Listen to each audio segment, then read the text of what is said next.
ನಮಸ್ಕಾರ ಸ್ನೇಹಿತರೆ, national TV ಅರ್ಪಿಸುವ ಬಿಗ್ ಬಾಸ್ ಅಪ್ಡೇಟ್ಗೆ ಸ್ವಾಗತ. ನಾನು ಸುಜಯ್ ರಾಜ್. ಸ್ನೇಹಿತರೆ, ನಿನ್ನೆ ಎಪಿಸೋಡನ್ನು ನೀವು ನೋಡಿರ್ತೀರಾ. ಟಿಕೆಟ್ ಟು ಫಿನಾಲೆ ಟಾಸ್ಕ್ ನಿನ್ನೆ ನಡೀತು. ಜೊತೆಗೆ ಮನೆಯ ನಾಯಕ ರಜತ್ ಇವಾಗ ಖಳನಾಯಕರಾಗಿದ್ದಾರೆ. ಈಗಾಗಲೇ ಫಿನಾಲೆಗೆ ತಲುಪುವಂತಹ ಹಂತಕ್ಕೆ ಅವರು ಒಂದು ಹೆಜ್ಜೆ ಮುಂದೆ ಇದ್ದಾರೆ ಅಂತಲೇ ಹೇಳ್ಬೋದು. ಅವರು ಕ್ಯಾಪ್ಟನ್ ಆಗಿರೋದ್ರಿಂದ ಅವರಿಗೆ ಕೆಲವೊಂದಷ್ಟು ಪ್ರಿವಿಲೇಜಸ್ಗಳನ್ನು ಬಿಗ್ ಬಾಸ್ ಕೊಟ್ಟಿದ್ದಾರೆ. ಅವರ ಜೊತೆಗೆ ಕೆಲವು ಕಂಟೆಸ್ಟೆಂಟ್ಸ್ಗಳನ್ನು ಫಿನಾಲೆ ವೀಕಿಗೆ ಕರೆದೊಯ್ಯುವಂತಹ ಒಂದು ಪ್ರಿವಿಲೇಜ್ ಕೂಡ ಅವರಿಗೆ ಸಿಕ್ಕಿದೆ. ಸೊ ಇನ್ಫ್ಯಾಕ್ಟ್ ನಿನ್ನೆ ಎಪಿಸೋಡ್ ನೋಡುವಾಗ ಮಜಾ ಬಂತು ಅಂತಲೇ ಹೇಳ್ಬೋದು. ಬಿಕಾಸ್ ಪ್ರತಿಯೊಬ್ಬರು ಕೂಡ ಇಂಡಿವಿಜುವಲ್ ಆಗಿ ಆಡ್ತಾ ಇದ್ರು. ಇನ್ನೊಬ್ಬರಿಗೋಸ್ಕರ ಬಿಟ್ಕೊಡೋದಾಗ್ಲಿ, ಇನ್ನೊಬ್ಬರ ಮೇಲೆ ಸಾಫ್ಟ್ ಕಾರ್ನರ್ ತೋರಿಸೋದಾಗ್ಲಿ, ಇನ್ನೊಬ್ಬರ ಜೊತೆಗೆ ಏನೋ ಒಂದು ಕಂಫರ್ಟ್ ಝೋನ್ ಇದೆ ಅನ್ನೋ ರೀತಿಯಲ್ಲಿ ವರ್ತನೆ ಮಾಡೋದಾಗ್ಲಿ ಯಾವುದೂ ಇರಲಿಲ್ಲ. ಕಂಪ್ಲೀಟ್ ಆಗಿ ಇಂಡಿವಿಜುವಲ್ ಆಗಿ ನಿನ್ನೆ ಎಲ್ಲರೂ ಆಟ ಆಡಿದ್ರು. ಇನ್ಫ್ಯಾಕ್ಟ್ ಸ್ಟಾರ್ಟಿಂಗ್ ಅಂದರೆ ಸೀಸನ್ ಸ್ಟಾರ್ಟ್ ಆಯ್ತಲ್ಲ, ಆಗಿಂದನೇ ಇದೇ ರೀತಿ ಆಟ ಆಡ್ತಾ ಬರ್ತಾ ಇದ್ದಿದ್ರೆ ಮನೆಯಲ್ಲಿರುವಂತಹ ಕಂಟೆಸ್ಟೆಂಟ್ಸ್ ನಿಜಕ್ಕೂ ಸಖತ್ತಾಗಿರ್ತಾ ಇತ್ತು. ಬಟ್ ಅಫ್ಕೋರ್ಸ್ ನಾವೀಗ ಯಂತ್ರಗಳಲ್ಲ ಅಲ್ವಾ, ಕಂಟೆಸ್ಟೆಂಟ್ಸ್ಗಳೆಲ್ಲ ಮನುಷ್ಯರು. ಸೊ ಮನುಷ್ಯರಿಗೆ ಭಾವನೆಗಳಿರ್ತವೆ. ಸೊ ಆಚೆ ಈಚೆ ಆಗುತ್ತೆ. ಬಟ್ ನಿನ್ನೆ ಎಪಿಸೋಡ್ ನೋಡುವಾಗ ಸಖತ್ತಾಗಿತ್ತು. ಇನ್ಫ್ಯಾಕ್ಟ್ ನಿನ್ನೆ ಎಪಿಸೋಡಲ್ಲಿ ಖಳನಾಯಕ ಅಂತ ರಜತ್ ಅವ್ರನ್ನ ಬಿಗ್ ಬಾಸ್ ಅವರು ಡಿಸೈಡ್ ಮಾಡೋದಕ್ಕೂ ಮೊದಲು ಕರ್ಣನ್ ಪಟ್ಟು ಸೆಂಟರ್ ಹರಿದ ಹಳೆ ರೇಷ್ಮೆ ಜರಿ ಸೀರೆಗಳಿದ್ರೆ ಬಿಸಾಕಬೇಡಿ. ಇವರಿಗೆ ಕೊಟ್ರೆ ಸ್ಪಾಟ್ ಅಲ್ಲೇ ಕೈ ತುಂಬ ದುಡ್ಡು. ಇನ್ನು ಡೀಟೇಲ್ಸ್ ಬೇಕು ಅಂದ್ರೆ 6380413916 ಈ ನಂಬರ್ಗೆ ಕಾಲ್ ಮಾಡಿ. ಒಂದು ವಿಷಯ ನಡೆಯುತ್ತೆ. ರಜತ್ ಅವರು ಆ್ಯಕ್ಚುಲಿ ತ್ರಿವಿಕ್ರಮ್ ಅವ್ರಿಗೆ ಸ್ನೇಹಿತರಾಗಿ ತುಂಬ ಒಳ್ಳೆ ಸಜೆಷನ್ ಕೊಡ್ತಾರೆ. ನಿನಗೆ ನಿಮ್ಮ ಅಮ್ಮನೇ ಎಲ್ಲ ಅಂತ ಹೇಳ್ತೀಯಾ, ನಿಮ್ಮ ಅಮ್ಮ ಏನು ಹೇಳ್ತಾರೋ ಅದನ್ನೇ, ನಿಮ್ಮ ಅಮ್ಮ ಬಿಟ್ಟರೆ ಬೇರೆ ಪ್ರಪಂಚ ಇಲ್ಲ ಅಂತ ಹೇಳ್ತೀಯ, ನಿಮ್ಮ ಅಮ್ಮನೇ ಹೇಳ್ತಾ ಇದ್ದಾರೆ ಭವ್ಯನಿಂದ ದೂರ ಇರು ಅಂತ, ನೀನು ಯಾಕೆ ಮತ್ತೆ ಮಾತಾಡ್ಸ್ಕೊಂಡು ಹೋಗ್ತಿದ್ಯಾ ಅಂತ ಹೇಳ್ತಾರೆ. ಅದನ್ನು ಬಿಟ್ಬಿಡು, ಬೇಕಾಗಿಲ್ಲ, ನೀನೇ ನೆನ್ನೆ ಮಾತಾಡ್ಸ್ಕೊಂಡು ಹೋಗ್ತಿದ್ದಿಲ್ಲ ಯಾಕೆ ಅಂತ. ಇಲ್ಲ ನಾನು ಕ್ಲಾರಿಟಿ ಕೊಟ್ಟಿದ್ದೀನಿ, ಮಾತಾಡಲ್ಲ ಇನ್ಮೇಲೆ, ಹಾಗೆ ಹಿಂಗೆ ಅಂತೆಲ್ಲ ಹೇಳ್ತಾರೆ. ಸೊ ಅಲ್ಲಿಗೆ ಆಯಿತು. ಆಮೇಲೆ ಇನ್ಫ್ಯಾಕ್ಟ್ ತ್ರಿವಿಕ್ರಮ್ ಅವ್ರು ಹೇಳ್ತಾರೆ, ಭವ್ಯ ಕೂಡ ಎಷ್ಟೊಂದು ಗೇಮ್ಗಳನ್ನು ನನ್ನನ್ನು ಕಾಪಿ ಮಾಡಿಕೊಂಡೇ ಇಲ್ಲಿ ತನಕ ಬಂದಿದ್ದಾರೆ. ಇನ್ಫ್ಯಾಕ್ಟ್ ಕಳಪೆ ಕೊಡುವಂತಹ ಅವಕಾಶ ಇರ್ತಿದ್ದಿದ್ರೆ ನಾನು ಭವ್ಯಂಗೆ ಕಳಪೆ ಕೊಡ್ತಾ ಇದ್ದೆ ಅಂತ ಡೈರೆಕ್ಟಾಗಿ ಭವ್ಯಂಗೆ ಹೇಳಿದ್ದೀನಿ ನಾನು. ಇಲ್ಲ, ಅವ್ರನ್ನ ನಾನು ಬಿಟ್ಟಿದ್ದೀನಿ, ನಾನು ಮಾತಾಡ್ಸೋಕೆ ಹೋಗಲ್ಲ, ಎಷ್ಟು ಬೇಕೋ ನನ್ನ ಆಟವನ್ನು ಅವರ ಸ್ವಾರ್ಥಕ್ಕೆ ಬಳಸ್ಕೊಳ್ಳೋದನ್ನ ನಾನು ಬಿಡೋದಿಲ್ಲ ಅಂತ ಹೇಳ್ತಾರೆ. ಅದಾದಮೇಲೆ ನೆಕ್ಸ್ಟ್ ಡೇ ರಜತ್ ಅವರನ್ನ ಖಳನಾಯಕರನ್ನಾಗಿ ಬಿಗ್ ಬಾಸ್ ಅವ್ರನ್ನ ಅನೌನ್ಸ್ ಮಾಡ್ತಾರೆ. ಸೊ ಟಿಕೆಟ್ ಟು ಹೋಮ್ ಅನ್ನುವಂತಹ ಒಂದು ಚಟುವಟಿಕೆ ಆರಂಭ ಆಗುತ್ತೆ. ಅಂದರೆ ರಜತ್ ಅವರು ಚೂಸ್ ಮಾಡಬೇಕಾಗಿರುತ್ತೆ 3 ಜನನ್ನ. ಅವ್ರಿಗೆ ಆಲ್ರೆಡಿ ಟಿಕೆಟ್ ಟು ಹೋಮ್ ಅಂದರೆ ಫಿನಾಲೆ ವಾರಕ್ಕೆ ಸ್ವಲ್ಪ ಹತ್ರ ಬಂದಿದ್ದಾರೆ, ಒಂದು ಹೆಜ್ಜೆ ಮುಂದೆ ಇದ್ದಾರೆ. ಅವ್ರ ಜೊತೆಗೆ ಯಾರೆಲ್ಲ ಕರ್ಕೊಂಡು ಹೋಗ್ತಾರೆ ಅನ್ನುವಂತಹ ವಿಚಾರಕ್ಕೆ ಸಂಬಂಧಪಟ್ಟ ಹಾಗೆ 3 ಜನನ ಅವ್ರು ಸೆಲೆಕ್ಟ್ ಮಾಡಬೇಕಾಗಿರುತ್ತೆ. ಸೊ ಟಿಕೆಟ್ ಟು ಹೋಮ್ ಅನ್ನುವಂತಹ ಒಂದು ಪ್ರಕ್ರಿಯೆ ಏನಿರುತ್ತಲ್ಲ, ಅದರಲ್ಲಿ ಅವರು ಧನರಾಜ್ ಅವ್ರನ್ನ, ಹಾಗೇನೆ ಮಂಜು ಅವ್ರನ್ನ ಮತ್ತು ತ್ರಿವಿಕ್ರಮ್ ಅವ್ರನ್ನ ಚೂಸ್ ಮಾಡ್ಕೋತಾರೆ. ಜೊತೆಗೆ ಸಜೆಷನ್ಸ್ಗಳನ್ನ ಕೂಡ ಕೊಡ್ತಾರೆ. ನೀವು ಚೆನ್ನಾಗಿ ಆಟ ಆಡಬೇಕು, ಆಟ ಆಡ್ತಿದ್ರೆ ಇಲ್ಲಿವರೆಗಿನ ನಿಮ್ಮ ಗ್ರಾಫ್ ನೋಡುವಾಗ ನೀವು ಫಿನಾಲೆ ವಾರಕ್ಕೆ ಹೋಗೋದ್ರಲ್ಲಿ ನಿಮಗೆ ಪೊಟೆನ್ಷಿಯಲ್ ಇದೆ, ಪ್ಲಸ್ ನಿಮಗೆ ಒಂದು ಅರ್ಹತೆ ಇದೆ ಅಂತ ಅನ್ಸುತ್ತೆ. ಹಾಗಾಗಿ ನಿಮ್ಮನ್ನು ನಾನು ಚೂಸ್ ಮಾಡ್ತಾ ಇದ್ದೇನೆ ಅಂತ ಅವರನ್ನು ಚೂಸ್ ಮಾಡ್ತಾರೆ. ಅದನ್ನು ಹೊರತುಪಡಿಸಿದ್ರೆ ಹನುಮಂತ, ಚೈತ್ರ ಮತ್ತು ಗೌತಮಿ, ಭವ್ಯ ಮತ್ತು ಮೋಕ್ಷಿತಾ ಅವರನ್ನು ಅವರು ಫಿನಾಲೆ ವಾರದಿಂದ, ಅಂದರೆ ಟಿಕೆಟ್ ಟು ಏನು ಆ್ಯಕ್ಚುಲಿ ಅವರಿಗೆಲ್ಲ ಟಿಕೆಟ್ ಟು ಹೋಮ್ ಕೊಡ್ತಾರೆ. ಅವರು ಟಿಕೆಟ್ ಟು ಫಿನಾಲೆ ಕೊಡಲ್ಲ, ಟಿಕೆಟ್ ಟು ಹೋಮ್ ಅಂತ ಅವರಿಗೆ ಹೇಳಿ ಕಳಿಸ್ತಾರೆ. ಆಗ ಸಾಕಷ್ಟು ಮಾತುಕತೆಗಳು ಬರುತ್ತೆ. ಎಸ್ಪೆಷಲಿ ಚೈತ್ರ ಮತ್ತು ರಜತ್ ಎಕ್ಸ್ಪೆಕ್ಟ್ ಮಾಡಿದ್ದೇನೆ ಅವರಿಬ್ಬರ ಮಧ್ಯೆ ಸಾಕಷ್ಟು ಮಾತಿನ ಚಕಮಕಿ ಆಗುತ್ತೆ. 50 ದಿನ ಆದಮೇಲೆ ಬಂದಿದ್ದೀನಿ, ಅದೇ ನಿಮ್ಮ ಅದೃಷ್ಟ ಅಂತೆಲ್ಲ, 50 ದಿನ ಬಂದಿದ್ದೆ ನಿಮ್ಮ ಅದೃಷ್ಟ ಅಂತ ಚೈತ್ರ ಹೇಳ್ತಾರೆ. ಅದಕ್ಕೆ 50 ದಿನ ಬಂದಿದ್ದು ನಿಮ್ಮ ಅದೃಷ್ಟ, ಇಲ್ಲಾಂದರೆ ಮೊದಲೇ ನಾನು ಕಳಿಸ್ಬಿಡ್ತಾ ಇದ್ದೆ ನಿಮ್ಮನ್ನು, ಹಾಗೆಲ್ಲ ಹೇಳ್ತಾರೆ. ಮತ್ತು ಸುಳ್ಳಿ ಅಂತ ಹೇಳಿದ್ದಾಗಿರ್ಬೋದು. ಚೈತ್ರ ಅವರಿಗೆ ಅಫ್ಕೋರ್ಸ್ ರಜತ್ ಅವ್ರು ಹೇಳ್ತಿರೋದು ಕರೆಕ್ಟೇನೆ, ಸುಳ್ಳಿ ಅಂತ. ಬಟ್ ಆದರೆ ಅವರನ್ನು ಅಂದರೆ ಟಾರ್ಗೆಟ್ ಮಾಡ್ಕೊಂಡೇ ಸ್ವಲ್ಪ ಅವ್ರನ್ನು ಹೈಲೈಟ್ ಮಾಡ್ತಿದ್ದಾರೆ. ರಜತ್ ಅವರ ಒಂದು ಸ್ಕ್ರೀನ್ ಸ್ಪೇಸ್ ಏನಿದೆ ಅದು ಚೈತ್ರ ಅವರು ಕೂಡ ಅಂದರೆ ಶೇರ್ ಮಾಡ್ಕೋತಾ ಇದ್ದಾರೆ ಇನ್ಫ್ಯಾಕ್ಟ್. ಸೊ ರಜತ್ ಅವರಿಗೆ ಇದು ಸ್ವಲ್ಪ ನೆಗೆಟಿವ್ ಆಗ್ತಾ ಇದೆ, ಅದು ಅವ್ರಿಗೆ ಗೊತ್ತಾಗ್ತಾ ಇಲ್ಲ. ಅದನ್ನು ಹೊರತುಪಡಿಸಿದ್ರೆ ಆ್ಯಕ್ಚುಲಿ ಈಗ ಟಿಕೆಟ್ ಟು ಹೋಮ್ ಅಂತ ಹೇಳುವಾಗ 5 ಜನನ ಏನು ಚೂಸ್ ಮಾಡಿರ್ತಾರಲ್ಲ ರಜತ್ ಅವರು, ಸೊ ಅವರಿಗೆಲ್ಲ ಇವಾಗ ಟಾಸ್ಕ್, ಅಂದರೆ ಟಾಸ್ಕ್ನ ತುಂಬ ಚೆನ್ನಾಗಿ ಡಿಸೈನ್ ಮಾಡಿದ್ರು. ಆ್ಯಕ್ಚುಲಿ ಪ್ರತಿಯೊಂದು ಹಂತದಲ್ಲೂ 4-5 ಸುತ್ತಿರುತ್ತೆ. ಒಂದು ಸುತ್ತಲ್ಲಿ ಯಾರು ಆ ಒಂದು ಬಾಲ್ ಟಾಸ್ಕಲ್ಲಿ ಫಸ್ಟು ಅಂದರೆ ಜಾಸ್ತಿ ಬಾಲ್ಗಳನ್ನು ಕಲೆಕ್ಟ್ ಮಾಡಿ ವಿನ್ ಆಗ್ತಾರಲ್ಲ, ಅವ್ರಿಗೆ ಈಗ ಟಿಕೆಟ್ ಟು ಫಿನಾಲೆ ಅಂದರೆ 4 ಜನ ಯಾರಿದಾರ, ರಜತ್ ಮತ್ತು ತ್ರಿವಿಕ್ರಮ್, ಮಂಜು ಮತ್ತು ಧನರಾಜ್ ಇದಾರಲ್ಲ, ಅಲ್ಲಿ ರೀಪ್ಲೇಸ್ ಮಾಡ್ಕೋಬೇಕು, ಶಫಲ್ ಆಗಬೇಕು. ಈಗ ಯಾರೆಲ್ಲ ಜಾಸ್ತಿ ಬಾಲ್ಸ್ ತಗೋತಾರೆ ಶಫಲ್ ಆಗಬೇಕು. ಬಟ್ ಇಲ್ಲಿ ಶಫಲ್ ಆಗಲಿಕ್ಕೆ ಇವ್ರು 4 ಜನ ಯಾರಿದ್ದಾರೆ ಟಿಕೆಟ್ ಟು ಫಿನಾಲೆಯಲ್ಲಿ ಅವರು ಡಿಸೈಡ್ ಮಾಡ್ಕೋಬೇಕು ಯಾರು ಬರ್ತಾರೆ ಅಂತ, ಯಾರು ಬರಬೇಕು ಯಾರು ಹೋಗಬೇಕು ಅಂತ. ಅಕಸ್ಮಾತ್ ಡಿಸೈಡ್ ಮಾಡೋಕ್ಕಾಗಿಲ್ಲ ಅಂತಂದರೆ ಈ ಬಾಲ್ ಟಾಸ್ಕಲ್ಲಿ ಯಾರು ವಿನ್ ಆಗಿರ್ತಾರಲ್ಲ ಅವರೇ ಚೂಸ್ ಮಾಡ್ಕೊಂಡು ಒಳಗಡೆ ಬರ್ಬೋದು, ಟಿಕೆಟ್ ಟು ಫಿನಾಲೆ ಅಂದರೆ ಸೇಫ್ ಝೋನಿಗೆ ಬರಬಹುದು ಆ್ಯಕ್ಚುಲಿ ಆ ರೀತಿ. ಸೊ ಫಸ್ಟ್ ರೌಂಡಲ್ಲಿ ಭವ್ಯ ಅವರು ವಿನ್ ಆಗ್ತಾರೆ. ಸೊ ಭವ್ಯ ಅವರು ಮಂಜಣ್ಣ ಅವ್ರನ್ನ ಸೆಲೆಕ್ಟ್ ಮಾಡ್ತಾರೆ. ಬಿಕಾಸ್ ಮಂಜಣ್ಣ ಮತ್ತು ತ್ರಿವಿಕ್ರಮ್ ಮತ್ತು ಇಲ್ಲಿ ಧನರಾಜ್ ಅವರು ಒಂದು ಒಮ್ಮತಕ್ಕೆ ಬರೋದಕ್ಕೆ ಸಾಧ್ಯ ಆಗಲ್ಲ ಯಾರನ್ನ ರಿಪ್ಲೇಸ್ ಮಾಡಬೇಕು ಅಂತ. ಬಿಕಾಸ್ ಮಂಜಣ್ಣ ತ್ರಿವಿಕ್ರಮ್ ಈಗ ಮಾತಾಡ್ಕೊಂಡಿದ್ದಾರೆ, ನಾವಿಬ್ರು ಕೊನೆ ತನಕ ಒಟ್ಟಲ್ಲಿ ಬಿಟ್ಕೊಡಂಗಿಲ್ಲ ಅಂತ. ಧನರಾಜ್ ಬೇಡ ಅಂತ ಹೇಳ್ತಾರೆ ಹಾಗೆ, ಆದರೆ ಧನರಾಜ್ ಅವರು ಒಪ್ಕೊಳ್ಳಲ್ಲ, ಒಮ್ಮತ ಬರಲ್ಲ. ಹಾಗಾಗಿ ಭವ್ಯ ಅವರು ಒಳಗಡೆ, ಭವ್ಯ ಅವ್ರಿಗೇನೆ ಆಪ್ಷನ್ ಸಿಗುತ್ತೆ, ನೀವು ಯಾರನ್ನ ರೀಪ್ಲೇಸ್ ಮಾಡ್ಕೊಂಡು ನೀವು ಒಳಗೆ ಹೋಗ್ತೀರಾ ಅಂತ ಮಂಜಣ್ಣ ಅವ್ರನ್ನ ಸೆಲೆಕ್ಟ್ ಮಾಡ್ತಾರೆ. ಸೆಕೆಂಡ್ ರೌಂಡಲ್ಲಿ ಮಂಜಣ್ಣನೇ ವಿನ್ ಆಗ್ತಾರೆ. ಭವ್ಯ ಅವರು ಅವ್ರು ಬಂದು ಭವ್ಯ ಅವ್ರನ್ನ ಔಟ್ ಮಾಡ್ತಾರೆ. ಭವ್ಯ ಅಂದರೆ ಇನ್ಫ್ಯಾಕ್ಟ್ ಅದಕ್ಕೆ ತ್ರಿವಿಕ್ರಮ್ ಅವರು ಕೂಡ ಭವ್ಯ ಅವ್ರ ಹೆಸರನ್ನೇ ತಗೋತಾರೆ ಸೆಕೆಂಡ್ ರೌಂಡ್ ಆದಮೇಲೆ. ಸೊ ಅದು ಒಳ್ಳೆ ಮೂವ್ ಅಂತ ಅನ್ನಿಸ್ತು. ತ್ರಿವಿಕ್ರಮ್ ಅವರು ನಿಜವಾಗ್ಲೂ ಬದಲಾಗಿದ್ದಾರೆ ಅನ್ನೋದು ಈ ಒಂದು ರೌಂಡಲ್ಲಿ ಅವ್ರು ತಗೊಂಡಂತಹ ಡಿಸಿಷನ್ನಿಂದ ಗೊತ್ತಾಯಿತು. ಅವರು ಖಡಾಖಂಡಿತವಾಗಿ ಡಿಸಿಷನನ್ನು ಕೊಟ್ಟು ಅಂದರೆ ಒಂದು ರೀಸನಿಂಗನ್ನು ಕೊಟ್ಟು ಭವ್ಯ ಅವ್ರನ್ನ ಆಚೆ ಇಡ್ತಾರೆ. ಇಲ್ಲ, ಭವ್ಯ ಅವರು ಯಾವುದೇ ರೀತಿಯಿಂದನೂ ಅಂದರೆ ಅರ್ಹರಲ್ಲ ಇಲ್ಲಿ ಬರೋದಕ್ಕೆ, ಅವರನ್ನು ರೀಪ್ಲೇಸ್ ಮಾಡಿ ಅಂತ ಹೇಳ್ತಾರೆ. ಅದೊಂದು ಒಳ್ಳೆ ಬೆಳವಣಿಗೆ ಆ್ಯಕ್ಚುಲಿ. ನಿಜವಾಗ್ಲೂ ತ್ರಿವಿಕ್ರಮ್ ಬದಲಾಗಿದ್ದಾರೆ ಅಂತ ಅನ್ನಿಸ್ತು. ಥರ್ಡ್ ರೌಂಡಲ್ಲಿ ಭವ್ಯ ಹನುಮಂತು ಹೊಡೆದಾಡ್ತಾರೆ. ಇನ್ಫ್ಯಾಕ್ಟ್ ಭವ್ಯ ಅವರು ಹನುಮಂತ ಅವರಿಗೆ ಹೊಡಿತಾರೆ.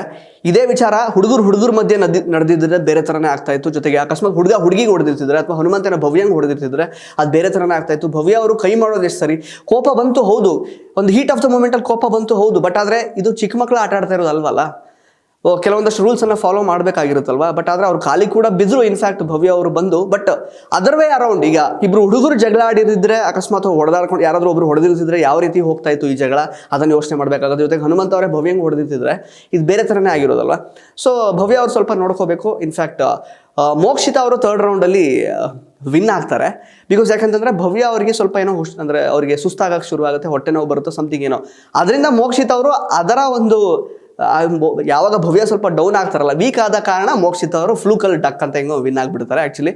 ಇನ್ನು ನೆಕ್ಸ್ಟ್ ಅದಾದ ನಂತರ ಮೋಕ್ಷಿತ ಅವರು ಮೋಕ್ಷಿತ ಅವರು ಒಳಗಡೆ ಬರಬೇಕಾಗಿರುತ್ತೆ. ಸೊ ಅವಾಗ ಮತ್ತೆ ಡಿಸ್ಕಷನ್ ಆಗುತ್ತೆ ಏನಿಲ್ಲಿ ತ್ರಿವಿಕ್ರಮ್, ಮಂಜು ಮತ್ತು ಧನ್ರಾಜ್ ಮತ್ತು ಯಾರ ಮಧ್ಯೆ ನಮ್ಮ ರಜತ್ ನಡುವೆ. ಇನ್ಫ್ಯಾಕ್ಟ್ ರಜತ್ ಅವರು ಇಲ್ಲಿ ಮಾಡಬೇಕಾಗಿದ್ದು ಏನಂತಂದರೆ, ಅವರು ಆ್ಯಸ್ ಅನ್ ಉಸ್ತುವಾರಿ ಅವ್ರಿಗೆ ಹೇಳಿರ್ತಾರೆ, ಬಿಗ್ ಬಾಸ್ ಕರೆಕ್ಟಾಗಿ ಹೇಳಿರ್ತಾರೆ, ನೀವು ಒಮ್ಮತಕ್ಕೆ ಬರೋದಕ್ಕೆ, ಈಗ ಯಾರು ಟಿಕೆಟ್ ಟು ಫಿನಾಲಲ್ಲಿ ಯಾರು ಇದ್ದಾರಲ್ಲ 3 ಜನ, ಅವ್ರು ಒಮ್ಮತಕ್ಕೆ ಬಂದು ಒಂದು ಡಿಸಿಷನಿಗೆ ಬರೋದಕ್ಕೆ ಬರೋ ಥರ ನೀವು ಮಾಡಬೇಕಷ್ಟೇ ಅಂತ ಹೇಳಿರ್ತಾರೆ. ಇವ್ರೇನು ಗೊತ್ತಾ, ಇವ್ರದ್ದೇ ಒಪಿನಿಯನ್ ವಾಯ್ಸ್ ಔಟ್ ಮಾಡ್ತಿದ್ದಾರೆ. ಇನ್ಫ್ಯಾಕ್ಟ್ ಥರ್ಡ್ ರೌಂಡಲ್ಲಿ ಯಾವಾಗ ಲೈಕ್ ಅಂದರೆ ಮೋಕ್ಷಿತ ಅವರು ವಿನ್ ಆಗ್ತಾರಲ್ಲ, ಆಗ ರೀಪ್ಲೇಸ್ ಮಾಡುವಂತಹ ಸಮಯ ಬಂದಾಗ ಧನ್ರಾಜ್ ಅವರನ್ನ ಔಟ್ ಮಾಡಬೇಕು ಅಂತ ತ್ರಿವಿಕ್ರಮ್ ಮತ್ತು ಲೈಕ್ ಅಂದರೆ ಮಂಜು ಅವರು ಡಿಸಿಷನ್ ತಗೊಂಡಾಗ ಇವ್ರು ವಾಯ್ಸ್ ಔಟ್ ಮಾಡೋಕ್ಕೆ ಶುರು ಮಾಡ್ತಾರೆ ಧನ್ರಾಜ್ ಪರವಾಗಿ, ವಿಚ್ ಈಸ್ ರಾಂಗ್ ಆ್ಯಕ್ಚುಲಿ. ಈಗ ಉಸ್ತುವಾರಿ ಅಂತ ಬಂದಾಗ ಚೈತ್ರ ಅವರನ್ನ ಎಷ್ಟರ ಮಟ್ಟಿಗೆ ಕಾಲಿಡಿತಾರೆ ರಜತ್ ಅವರು ಅಂತ ಎಲ್ರಿಗೂ ಗೊತ್ತು.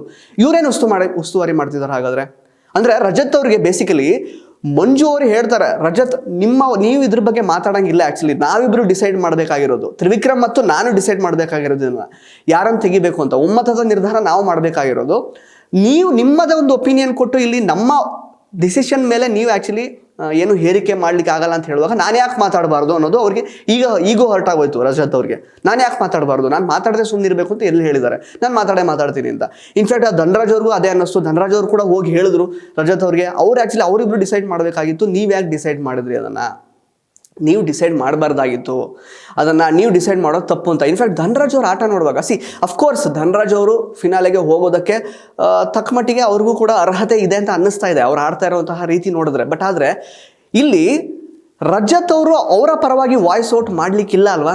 ರಜತ್ ಅವರು ಉಸ್ತುವಾರಿ ಅಷ್ಟೇ, ಒಮ್ಮತದ ನಿರ್ಧಾರ ಬರಬೇಕಲ್ವ. ಈಗ ತ್ರಿವಿಕ್ರಮ್ ಮತ್ತು ಮಂಜು ಮತ್ತು ಧನ್ರಾಜ್ ಮಧ್ಯದಲ್ಲಿ ಅದು ಬರೋ ಥರ ನೋಡ್ಕೋಬೇಕು, ಅದು ಬರದೇ ಇರೋ ಹಾಗೆ ನೋಡ್ಕೊಳ್ಳೋದಲ್ಲ. ಅವ್ರು ಬರದೇ ಇರುವಾಗ ಆ್ಯಕ್ಚುಲಿ ಫಸ್ಟ್ ರೌಂಡಲ್ಲೇ ಒಮ್ಮತ ಬಂದಿರಲಿಲ್ಲ, ಹಾಗಾಗಿ ಭವ್ಯ ಅವ್ರು ಬಂದು ಮಂಜಣ್ಣ ಅವರು ತೆಗೆದ್ರು. ಆ ಹಂತಕ್ಕೆ ಹೋಗದ ಹಾಗೆ ನೋಡ್ಕೊಳ್ಳುವಂಥದ್ದು ಆ್ಯಕ್ಚುಲಿ ರಜತ್ ಅವರ ಒಂದು ಉಸ್ತುವಾರಿ ಕೆಲಸ. ಅದನ್ನು ಬಿಟ್ಟು ಅವರು ಅವ್ರದ್ದೇ ಒಪಿನಿಯನ್ ವಾಯ್ಸ್ ಔಟ್ ಮಾಡೋಕೆ ಹೋಗ್ತಾ ಇದ್ದಾರೆ. ಜೊತೆಗೆ ಇನ್ಫ್ಯಾಕ್ಟ್ ತ್ರಿವಿಕ್ರಮ್ ಅವ್ರಿಗೂ ಹೇಳ್ತಾರೆ, ಅಲ್ಲಪ್ಪ ಇಬ್ಬರು ಸೇರ್ಕೊಂಡು ಧನ್ರಾಜನ್ ಕಳಿಸ್ಬಿಟ್ರಲ್ಲ, ಇದು ಎಷ್ಟು ಸರಿ ಇದು ಅಂತ, ಇದು ನ್ಯಾಯ ಅಂತ ಅನ್ಸುತ್ತಾ ಅಂತದ್ದು. ಅವಾಗ ತ್ರಿವಿಕ್ರಮ್ ಹೇಳ್ತಾರೆ, ಇಲ್ಲಪ್ಪ ಧನ್ರಾಜ್ ಅವ್ರು ಆ್ಯಕ್ಚುಲಿ ಅದನ್ನು he has to stand on his feet ಅಲ್ವಾ, ಅಂದರೆ ಅವ್ರು ಡಿಫೆಂಡ್ ಮಾಡ್ಕೋಬೇಕು, ನಾನು ಹೋಗಲ್ಲ ಅಂತ.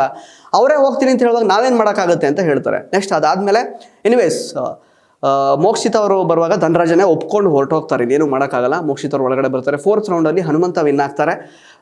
ಹನುಮಂತ ಅಗೇನ್ ಡಿಸಿಷನಿಗೆ ಬರೋಕ್ಕಾಗಲ್ಲ, ಬಿಕಾಸ್ ತ್ರಿವಿಕ್ರಮ್ ಮತ್ತು ಭವ್ಯ ಮತ್ತು ಮಂಜು ನಡುವೆ ಒಂದು ಒಮ್ಮತ ಬರಲ್ಲ.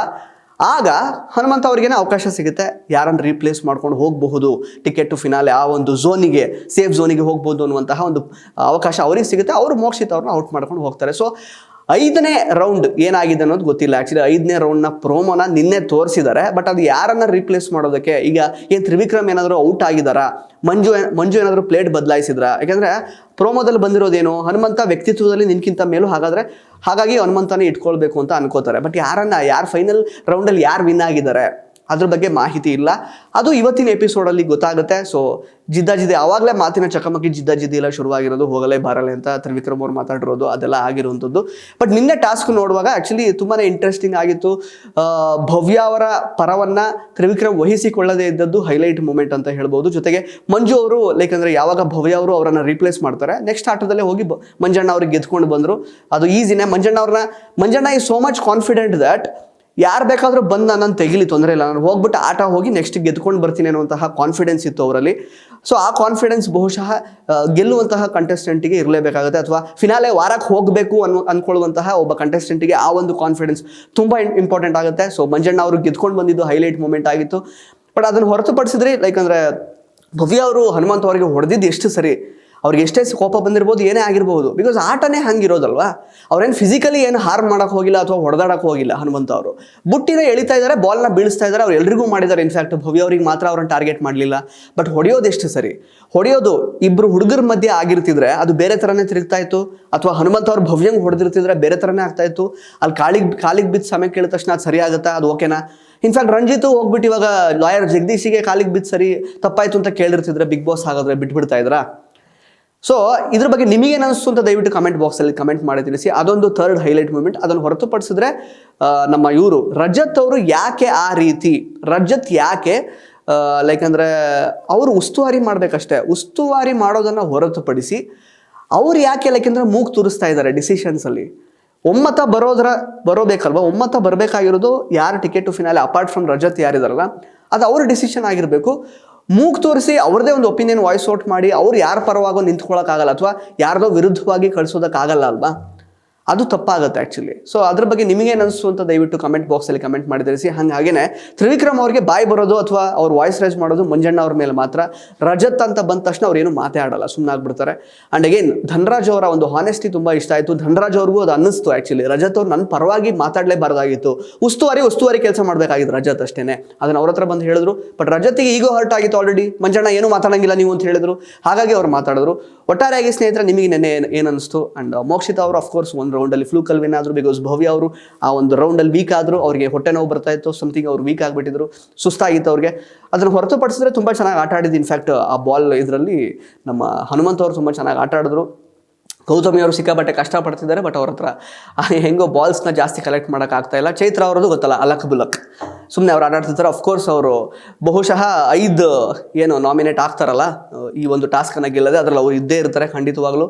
ಸ್ನೇಹಿತರೆ ಇವತ್ತಿನ ಎಪಿಸೋಡಲ್ಲಿ ಡಿಸೈಡ್ ಆಗುತ್ತೆ ಯಾರು 5 ಜನ ನಾಮಿನೇಟ್ ಆಗಿರ್ತಾರೆ ಅಂತ. ಟಿಕೆಟ್ ಟು ಫಿನಾಲೆ ಆ ಒಂದು ಝೋನಲ್ಲಿ ಯಾರು ಕೂತಿರ್ತಾರೆ ಅಂತ ಇವತ್ತು ಡೆಫಿನೆಟ್ ಆಗಿ ಗೊತ್ತಾಗುತ್ತೆ. ರಜತ್ ಅವರು ಆಗಲೇ ಇದ್ದಾರೆ. ನಿಮ್ಮ ಪ್ರಕಾರ ನಿನ್ನೆ ಆಟ, ತ್ರಿವಿಕ್ರಮ್ ಅವರ ಆಟ, ಮಂಜು ಅವರ ಆಟ, ರಜತ್ ಅವರ ಆಟ, ಧನರಾಜ್ ಅವರ ಆಟ, ಭವ್ಯ ಅವರ ಆಟ ಹೇಗೆ ಅನ್ನಿಸ್ತು ಎಲ್ಲದ್ರ ಬಗ್ಗೆ ಕೂಡ ಕಮೆಂಟ್ ಬಾಕ್ಸಲ್ಲಿ ಕಮೆಂಟ್ ಮಾಡಿ ತಿಳಿಸಿ. ಧನ್ಯವಾದ.